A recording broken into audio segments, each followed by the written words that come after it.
أعوذ بالله من الشيطان الرجيم بسم الله الرحمن الرحيم اللهم صل على محمد وآل محمد وسلم السلام عليكم يا جماعة المسلمين والمسلمات do ya nyina fe kandil ka kodo sigi singa abise barakal te sabama ko nganda do ala kadaka wati be abune krode bina o andina ska sabay be fonni sigora kelina me ambi kelenta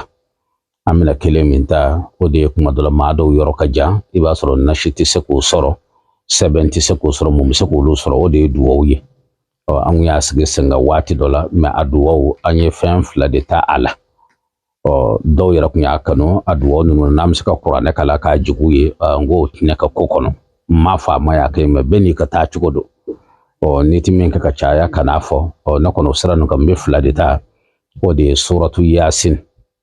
o abi depan atigi ka se hakela suratu yasin ashiya wolovla sirabe ashiya konondo sirabe tanekelen sirabe binani kelen sirabe fokata se shiya bishege anekelen fokata se shiya bi konondo ani konondo fokata se shiya ke mali shiya fla abe mogo de bi fara nyogonka me abeni asaraka position do o notre suratu yasin yare o segere min bi ala alni mishifa ala ka ke hidiye wal masaga badu me yasin yare segere bayi shedi no bi nyes saraka bo suratu yasin na ibi shefari bolo kalni dengelendo o do fana ko nyingale ka wore ko manya kibaro fanga o ni mami aka no se yoro ka ja nashit saki soro sebet saki soro walma ereti nashi ya rafeti sabafe mo bi duwo de la kam go fara nyon ka duwo ki ka saraka bo o ni shomina o fana na mafiti nashi kede mafiti sabake me san kono ina songa shiya fla sabake o fana dayele ledo ina famu ya dayele ka teme chugumina no de ma mi fe duwo ka ki yorka je yorka suru duwo de tidde se nya foila ni ya duwo da kulu ka biyele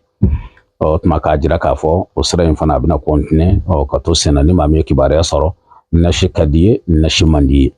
me ekol bi fedre is yorle bi fe duwo ka ki kenangarema o hamina kodo bila kare nya hamo hami ibi hami kon fodro andulo ka do alla o tuma ni ya fo amba fo ala de bi se ko bela